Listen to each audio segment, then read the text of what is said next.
Hello, my friends, Evolutionary Energy Arts family. I hope everybody is doing well out there. And welcome back. So, we know there's something wrong with the system that we are in. There's something wrong with this reality, this world. And when we look at what we are looking at right here, where you see a poor starving child here on the right, and then you have the head of the single largest religious organization in the world, decked in gold and sitting in luxury and not looking like he's starving on the left, and he is supposed to be the representative of Christ on earth, there is definitely something a little wrong with that. It's pretty morbid, actually, not just wrong. When we look at the wealth of the Catholic Church, it's immense. It is the single richest organization on earth. That's, a private organization. Its influence is huge and has been huge throughout the centuries, going back to the time of Constantine the Great, when in 325 AD he convened the Council at Nicaea to come into agreement as to what the doctrine that everyone was going to have to believe was. And so it's important to keep this in mind when we look at the origins of things. Christ said you cannot serve both God and money. And he admonished the young rich man's son who wanted to follow him, and he told him, well, you could follow me, and if you want to go all the way with this, then sell everything you have, give it to the poor, and come and follow me. And he couldn't do it. Do you think the Pope could do it? No. Do you think most of the bishops can do it? I don't think so. Yep. I don't think so. It shows how far we have fallen from the original teachings. So when we look at the family tree and see how things came from the things that preceded it, you see Jesus coming out of Judaism. Now, in reality, we could add a lot of other influences to that. We might add Gnosticism to that, which we will talk about. We might add Mithraism as well, and we might add others as well as far as different influences that were out there. For, the people did mingle in the ancient world, and the other question is, where was Christ for all those years between 12 and basically 30? Where was he? Where was he? There are legends of Issa in India, Saint Issa, and as we said too, in Islam, they call Christ Issa as well. Well, we see Judaism, perhaps there's a lot others we could put here. And then the very first, the actual trunk of the tree is the Holy Catholic Apostolic Church. So this is where everything else comes from. So you might say, well, I'm Episcopalian, or I'm Presbyterian, I'm a Unitarian. Well, Unitarian's a little different because they'll embrace everything, Unitarian and Universalists. And I've gone to many churches where they'll quote Buddha, and they'll quote Krishna, and they'll quote Jesus, and they'll quote Zoroaster. It goes on down the line. But when we're looking at where all their beliefs come from, Lutheran, Anglican, even the Orthodox churches in the East, it all comes out of this, which was given to us by Constantine the Great, who was the emperor of the Holy Roman Empire. Now, when we look at Judaism, there were different types of Judaism out there as well. You had the Pharisees, the Sadducees, and the Essenes. And if you really want to go into it and read the writings of the teacher of righteousness, because many people believe that this is who the historical Jesus was the teacher of righteousness of the Essenes. Now, the Pharisees were the most influential, and the Sadducees were the next most influential. And the Essenes were a very, very small group in comparison to those. The Essenes lived by themselves. They lived in little communities in a communal setting by themselves, away from society. So they practiced many austerities. They practiced poverty, like Christ did, and like we see many holy men in India, yogis, taking a vow of poverty, and just basically they shared everything communally. They did not have really personal belongings. And so they were very pious, and they were very devout. Their whole lives centered around their religious beliefs and practices, their spiritual practices. Now, the Pharisees and the Sadducees, well, these are the ones that we're talking about when Christ overturned the moneylenders in the temple. And so, they were very, very different. They were more in the world. They were more, perhaps you could say, practical. Yeah, you could definitely say that. So when we look at the Essenes, they were a Jewish mystical sect, and they lived lives of ritual purity and separation. They originated about 100 BC and disappeared from history after the destruction of Jerusalem in AD 70. Well, or did they morph? Because there's always some beliefs that get carried forward in other groups as well. So the Essenes are not directly mentioned in Scripture, and there's reason for that. But they are mentioned in history by other historians. And part of the reasons is because any alternatives to what was to become the Holy Roman Empire and the Catholic faith was to be squashed, as per the edict of Constantine, and then those that came after him, eventually the popes as well. So it's it's a common thought that perhaps John the Baptist was an Essene. There are some similarities between John and the Essenes. He was in the desert. The Essenes were in the desert. Both John and the Essenes used Isaiah 43 to describe themselves as a voice in the wilderness. The baptism or washing practices of John and the Essenes required a change of heart. At the same time, there are some differences between them as well. The Essenes hid themselves away from society in the wilderness, and then John went out there very publicly. John had a much stricter diet than did the Essenes. John preached Jesus as the Messiah. Now, yes, but what does that mean is the question as well. So, that's another thing to look at.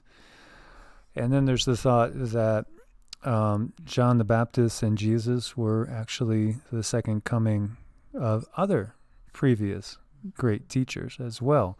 And we had talked about Enoch and Elijah becoming Metatron and Sandalphon, two great archangels. What's interesting, too, is that the Essenes, as well as when we look into the Gnostics, the thought there is that human potential is really very, very high. But yet that this world that we're living in has something very, very wrong with it as well. So when we look into over here, this is from Essene.org, it is actually, interestingly enough, quoting what Edgar Casey got on the Essenes when he was in trance. The Essenes dedicated their lives, minds, and their bodies to a purpose, to a seeking, for that which had been to them a promise of old. Hence there was a continued preparation and dedication of those who might be the channels through which this chosen vessel might enter, through choice, into this material realm. Thus in Carmel, where there were the chief priests and leaders of this faith, there were the maidens chosen who were dedicated to this purpose, among them Mary, the beloved, the chosen one. The Essenes were dedicated to this purpose. Okay, well, it's rehashing it again. So the Essenes prepared themselves for several generations to open, as it were, a door into this realm for the Messiah, and he became known as Jesus the Nazarene, for he was of the Essenian sect of Nazarenes in the region of Carmel. So it is interesting also that John the Baptist, many scholars believe, was from Qumran, and of course that's where we found the Gnostic texts. Yeah, there's just so much information here that people just don't know. So about Constantine. Now Constantine, again, well, he was born, quote unquote, pagan, and he was, like many other in Rome at that time, he was a follower of the sun god, and so that's who his main deity was. And then he had a vision, just like Paul had a vision, except for he was going to go into a battle, and he saw the cross, and he said that there was a voice that came out of the heavens saying, under this sign, conquer. And then again, you got to say right off the bat, okay, here is a man going to battle, and he sees the cross, and you're supposed to believe that it's Jesus telling him to conquer in this sign, when it's the same Jesus that says somebody slaps you on one cheek, give him the other to slap. I know, it's just so contradictory all over the place. Completely contradictory, but recognize that he was, well, this was a time period when the barbarians were at the gates, when there was a lot of things happening, and Christianity was in many different forms. It was spreading like wildfire. And if you can't beat them, join them. But at the same time, if you could make a version of that you could use to your benefit to control people's minds through fear, for one, fear of going to hell, and then also fear of the sword or being put to death by burning, or many other ways in which they later on did commit tremendous atrocities. Well, then you could be killing two birds with one stone. And I'm not going to say your version of that term there. So he was a brutal Roman emperor. Brutal. He slaughtered people ruthlessly. He killed his own son and his wife when he thought that they might be striving to overthrow him. So this is really not a nice guy. But just as we found with Columbus, many people are waking up to the fact that, Christopher Columbus didn't really discover America. How about the millions of people that were already here? Yeah. They don't count. History is written by the victors. And the victors were the Holy Roman Empire, which later, became also the Catholic Church and controlled people through their belief system. Yeah. For if you were excommunicated, if you didn't go along with what they said, for one, you could be excommunicated, and you're going to be facing an eternity of torture in hell.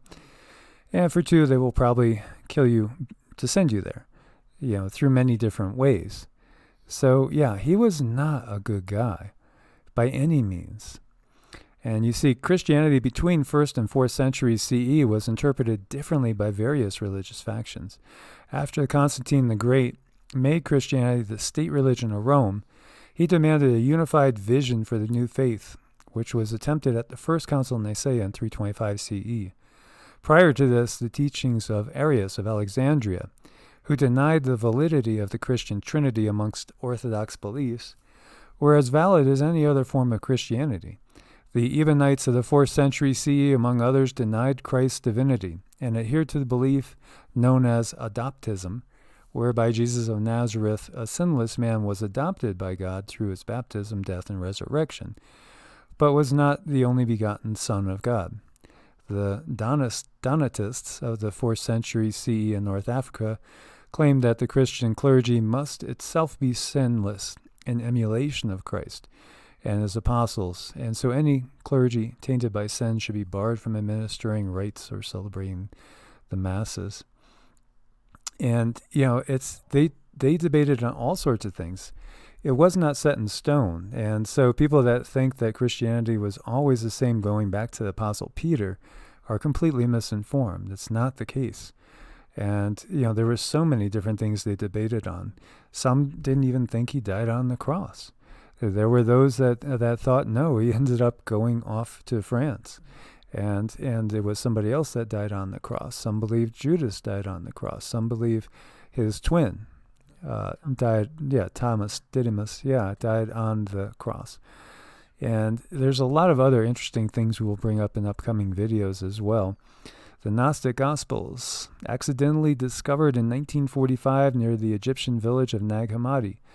6 Bedouin camel drivers were digging for fertilizer, and one of them discovered a human skeleton buried next to an earthenware jar. Inside the jar, they found 13 letter-bound volumes containing 52 treatises. The books include the Gospels of Thomas and Philip, Acts of Peter and the 12 Apostles, and letters, Peter to Philip, and Apocalypses of Paul and Peter as well. And so, they paint a very different picture. And, Gnosticism is viewed as the ultimate heresy of the Catholic Church because, again, the Catholic Church gave rise to all the fundamentalist forms of Christianity when you get down to it. Fundamentalism comes from there because it was very, very strict interpretation. And once they decided what you were going to believe, that was it. you had no choice in the matter. Well, you better. And, it's the biggest disinformation campaign on the planet. Now, recognize too, there's different forms of Gnosticism as well. Most religions, East and West, assume that God is good and there's a divine purpose to our mortal lives. Generally, this means we've been given free will to follow God's laws so that when we die, we will be with Him and our loved ones or escape the cycle of reincarnation. Gnosticism, one of the earliest versions of Christianity, and really it predates Christianity slightly and also was alongside it at the same time as well. So it radically disagrees with this fundamentalist consensus. In the decades after Jesus' death, the Gnostics asserted that the Creator God, identified with Jehovah or Yahweh of the Old Testament, was not the same as God the Father. According to Richard Smoley in How God Became God, Jehovah evolved into Jewish thought form from being an angel of God assigned to guide the tribes of Israel to being identified as a manifestation of God Himself. But it's easy to see why so many early Christians felt the teachings of Jesus could not be reconciled with Jehovah's character and commandments. Yahweh is capricious and at times evil-minded. His wrath is kindled against Israel for vague and unspecific reasons. He has David number the people and then punishes them for it. 77,000 people die of a plague in 2 Samuel 24:15. Saul, the first king of Israel, falls into the Lord's disfavor because he has failed to carry out an act of genocide, 1 Samuel 28:18. And there's many, many more that we could pull up there as well as condoning slavery, which is never right in my mind. The very first of the New Testament reflected the Gnostic analysis, consisting largely of Paul's letters, favorites of some Gnostics and Orthodox Christians. It was compiled around 144 AD by Marcion, son of a Christian bishop. And so he called the Old Testament God the Demiurge, right, which means the craftsman or the creator of this material world, who refuses to acknowledge the existence of the high God beyond this universe, which is unknowable. And so when we go and we look at Taoism, you see the Tao side, the symbol. There's the white side, the black side, and then you have the black within the white and the white within the black. And then there's the edge of the circle. And so the beyond that is the all, and it encompasses everything that's within it. So the Gnostics had a very similar vision of God. God, the true prime creator, is unknowable and doesn't, literally speak verbally to anybody or order anybody to kill anybody else. He basically, the creator, this type of true source of everything, just kind of sets free will in motion and lets it play out. And the Gnostics also did believe, again, that you have to go within, because it's not through any statement of beliefs. You can't just make a statement and dip your head in water and think you're okay. You have to change. You have to have true gnosis, which means knowledge that is experiential, that happens from within, from doing deep work. It is a lot of work, and these are a lot of things that are really good, and I hope people who are new to this channel are asking themselves some questions, because it can be very freeing when you look deeper into this. So the first Christian state was not a Catholic Rome, but a Gnostic one. Osroene, with the capital at Edessa in modern Turkey near the Syrian border. The Gnostic teacher Bardesanes converted King Abgar IX, who ruled from 177 to 212. And this is important to know, because the Gnostics were pretty much as popular in belief as any other form of Christianity that was out there. But once Constantine grabbed it and used it as a tool to keep his empire together and to expand, then everything changed, because all these other ideas out there about what Christianity was and really the true message should be was wiped out and exterminated. Absolutely exterminated, violently as well. So the main assumption of Gnostic belief is that man comes from a divine world of light and must return to it, but is caught in the material world. So we were talking in yesterday's video about how the Anunnaki have hijacked our DNA and have taken away the ability of humans to use the Merkaba, which allows us to travel around in different dimensions, different densities all over the universe. And that at one time humans were something much, much more than we are now. So this goes along with those lines of thinking as well. Self-knowledge and knowledge of God, therefore, are almost identical. You have to know thyself. The ultimate goal in Hinduism is self-realization. Same thing in Jainism and other traditions as well. Knowing the self, which also includes realizing that you have a body, but you're not the body. This knowledge cannot be taught, but is revealed to man by the divine world. Again, you have to go within. It's not about any dogma. You could be blessed by, any clergy you want. If you don't have that gnosis, that realization that comes from your own inner work, it's not gonna get you going anywhere. And so only those that are worthy, those that show the dedication and those that prioritize this spiritual work will receive this awareness. And that's why its core belief needs to be kept a secret. So, the great secret ultimately is we're all one. We're all one in this sea of consciousness. Well, also, too, what I feel they do is they keep a lot of chaos going on outside of us to keep us from going within. So the Cathars were a group that kind of embraced this philosophy again, of the lineage of the Essenes and the Gnostics. They didn't go along with the Catholic Church at all. And, they were in the Middle Ages, in like the 12th century, and they were brutally exterminated by the Catholic Church, burned at the stake, slaughtered. It was just horrible. Here we see Arnaud Amaury is shown here with other abbots, right? This is the Catholic Church right here. Trampling defeated Cathars underfoot. During the Béziers massacre, Arnaud was asked by a soldier how to separate Cathars from Catholics, because they basically sieged this city and then they captured everybody, and there were some Catholics in there as well as those that followed the Cathars' beliefs, which were much more in line with the Gnostics, and they totally denied the authority of the Catholic Church. So Arnaud, who is representing, the Catholic Church, replied, "Well, kill them all. God will know his own." So Catholic apologists said he would have not made such a statement, but the words are consistent with the recorded statements of contemporary senior churchmen, many of whom also led armies. Such leaders often talked about extermination and were responsible for numerous mass slaughters.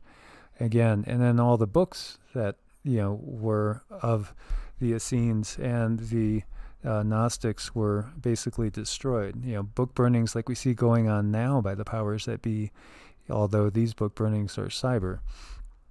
But it's the same tactics to control minds, to enslave minds. And it goes on to this day. It's just a horrible thing. People being put to the sword, put to death because of their beliefs. And it's always been about control and power. Yes, or they're banished these days. You get thrown out of a church and everybody turns their back on you if you even think about going outside the Bible. Yeah, well, worse than that too, as we've seen, history with the Inquisition and the Crusades and the witch hunts. And still, there are those of such a fundamentalist belief that don't even know the true history of what they believe. They don't understand where it all comes from. And they don't understand that there were other forms of Christianity out there that were every bit as much populous and embraced by the people. And do you really think that if this world is ruled by Satan, the great adversary, do you think that the religion and the religious tree from which the vast majority of the globe believes is going to be the legitimate history and true belief? I mean, if Satan controls the world and more than 50% of the world comes out of this tradition, and this would include Islam and some forms of Judaism, and again some forms of Christianity, the main forms, are where most people are falling into. And, if Satan rules this world, again, the victors write the history. And then they try to burn the books and burn all the evidence of other lines of philosophy and thought. And it's a question, it's a fair question, and it's an honest question to ask yourself. And very simply put, if you believed as the Essenes did and as the Gnostics did, that the only way to God lies from going within, then where's the control in that? Right. Where's the riches in that? Where's the power in that? Well, the power would be with the individual. It wouldn't be with the organizations. It wouldn't be with the corporations that we see. And so it would truly liberate the individual. But it would make a lot of other people lose their power. And these are very powerful people that definitely serve money and not God. Absolutely. As always, guys, thanks for your support on Ko-Fi and Patreon. God bless and namaste. Namaste.